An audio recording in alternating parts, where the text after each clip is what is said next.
solve for this I1, I2 and I3. Let's try to find out these things. Now first of all, you have to know one thing, that whenever a current passes through plus to minus voltage, like let's say we have a plus minus voltage, and if the current passes through that is a negative voltage. And if current passes through negative to plus to in a voltage, that's a positive voltage. Okay, so that is the thing you have to be aware of when we're doing KCl and KVl.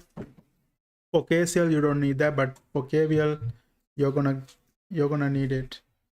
Okay, now let's go ahead and see how we can solve this one and find the I1, I2 and I3.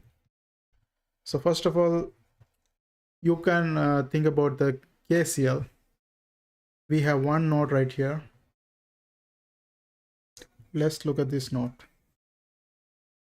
right here. Okay, what are the current entering and exiting this node? We have I1 is entering. According to KCl, addition of all the current entering a node, or like addition of all the current through a node, is equal to 0. Or you can say the current, the sum of total current is in is equal to sum of total current out. So let's actually use the second equation. Sum of current in is equal to sum of current out.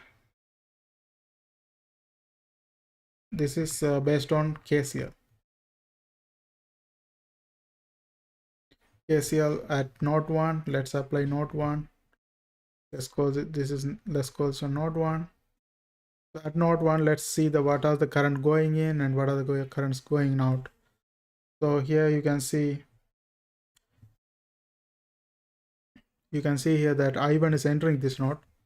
So I put I1 for the inside, and I2 and I3 are exiting this node. So I2 plus I3. Okay, now we created an equation. And Kirchhoff voltage law says addition of all the voltage in a loop is equal to 0. Sum of voltage in a loop is equal to 0. Here we have two loops. We have one loop right here, and then we have another loop right here. So if we look at loop 1, we have if we take the current direction in this way, okay, we are assuming, like, whenever you can assume any direction, you can even go counterclockwise, you're still gonna get the same answer. So it's better to follow just one direction all the time, so it will be easier for you. So I'm assuming current is this direction and this direction. So here if the current goes through minus to plus, what is the voltage? We have seen if current goes from minus to plus, that's a positive voltage. So this one plus 24. I'm applying KVL at loop 1. KVL at loop 1. Let's call this one loop 1. Let's call this one loop 2. Okay. Loop 2. KVL at loop 1. So first we have 24 voltage. And then we have this. If current is going through a resistor, current goes from higher potential to lower potential. So plus minus. Here also plus minus right here, and here plus minus. So if it going from plus to minus, that's a negative voltage. So we are going to have negative. And here we can apply Ohm's law. Ohm's law says that V is equal to I times R. So here the current goes through this is I1. And then R1 right here. But we know the R1 value, so we can directly plug it in right here, 3I1. And then current goes here, the I2 currents goes here. That goes through R2 resistor, that's 4 ohm. So I put that one here as well. That is minus, again plus to minus, so that's minus. Minus V is equal to I times R. So here the current is I2. Then R is 4 ohm, so 4I2. And those are the three voltage in this loop, and the addition of voltage should be equal to 0 according to Kirchhoff's voltage law. So let's call this one equation 1. This is based on KCl we applied at this node, and this is KVL at loop 1.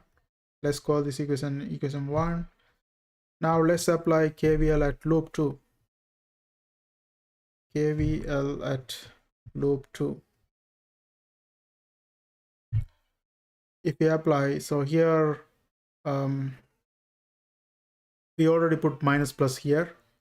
So if we take the current direction this way, the current is going from minus to plus. So we have to put minus for it, and V is equal to I times R. The current here is I2.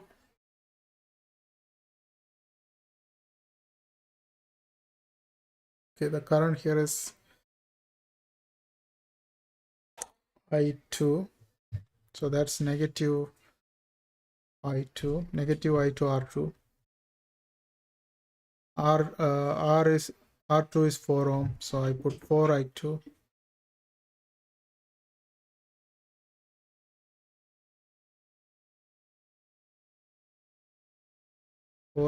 And then here this current is going through this, and that's going from plus to minus, so that's going to be a positive voltage.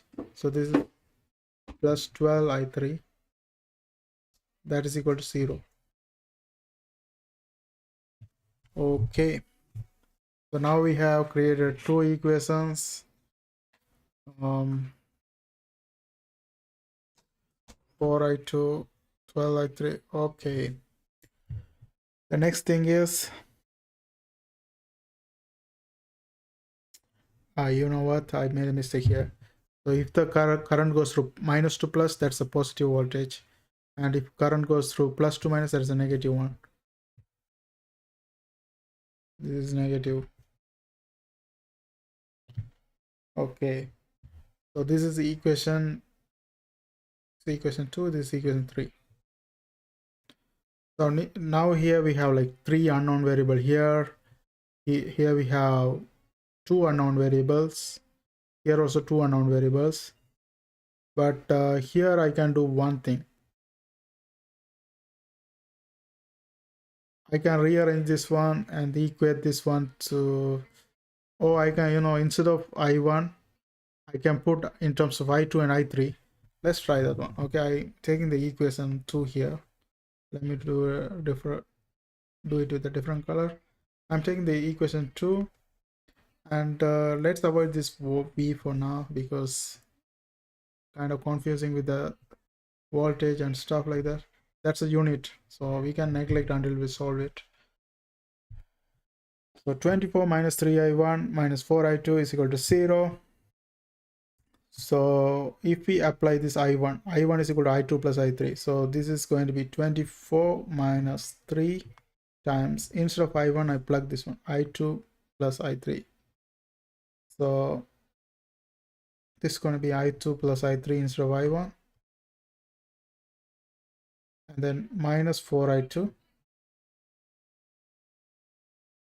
that is equal to 0. Let's simplify this one. 24 minus 3 times I2, that is 3I2, and then 3 times I3, that's 3I3, and then minus, we have 4I2, that is equal to 0. So minus 3I2 minus 4I2, so that is minus 7I2. So we can say 3, and if I take both of them on the other side, 24 is equal to minus 7I2 here, and then plus 3I3. So if I take to the other side of equation, that's plus 7I2 minus 3I3. Okay, now let's call this one.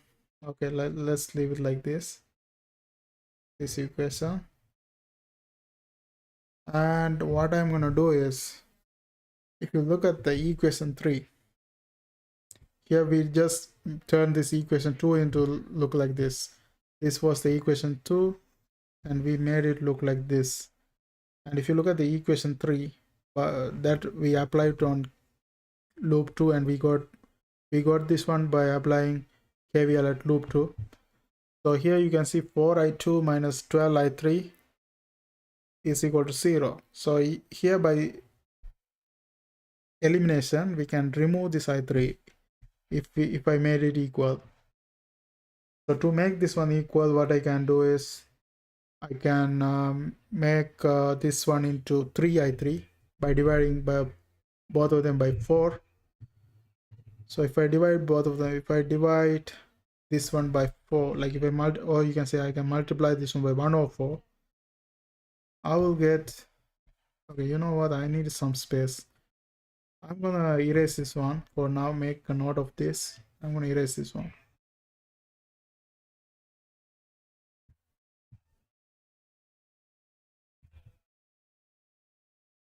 Okay, so if I multiply this one by 1 over 4, we will get what? We will get i2 minus 3i3, that is equal to 0. And here we have minus 3i3, minus 3i3, 7i2. So it's better to put this one on top and subtract. So let's put this one. 7i2, I'm bringing the equation 2 here. 7i2, and then we have minus 3i3, that is equal to 24. So if I subtract this one from this, I'm going to get 6i2 is equal to 24. Therefore, i2 is going to be equal to what? 24 divided by 6, that's 4 ampere. So we solve for the i2.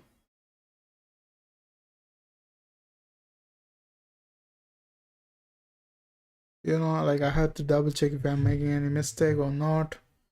Let me double check this one.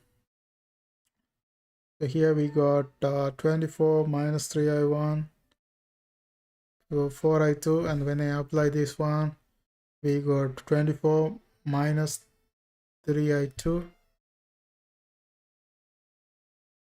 You know what, I made a mistake here. Like when I multiply, here we have minus 3i2, right? So minus 3i2 minus 3i3. This one is minus 3i3.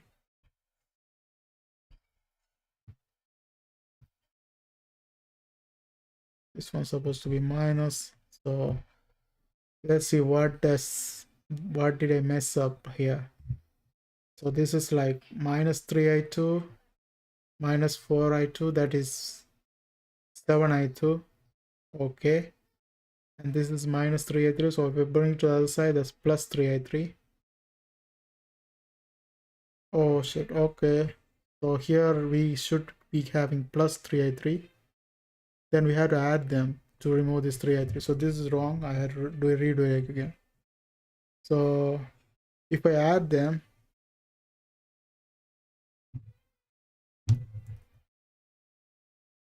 this is 8i2. 8i2 is equal to 24. So the i2 is equal to 24 divided by 8, that's 3 ampere. So now we have the value for i2. We solved for i2, that is 3 ampere. Now what we can find from this, like if you see, we have this equation simplified. This equation right here, we got it by dividing by 1 over 4, multiplying by 1 over 4. So we got i2 minus 3i3 is equal to 0. So i2 is equal to 3i3. Therefore, i3 is equal to i2 divided by 3. i2 divided by 3. i2 is 3 ampere divided by 3. That's 1 ampere. So we found out i3 as well. And initially, if you notice, like if you remember, like I erased that one, but initially, if you remember, we applied Kirchhoff's current law, right? We applied Kirchhoff's current law. In Kirchhoff's current law, what we got is the current entering this node should be equivalent to current exiting that node. So that one was I1 entering, and then I2 plus I3 exiting. So here we know that I2 value is 3 ampere, I3 value is 1 ampere. So we can just add them together. 1 ampere plus 3 ampere. So I1 is 4 ampere. So we found all the currents we needed. Okay. And that's basically it. That's how you can use KVL, KCl to solve problem like this. And I hope you guys find this video helpful. Thanks for watching. Don't forget to subscribe my channel. See you guys on my next video.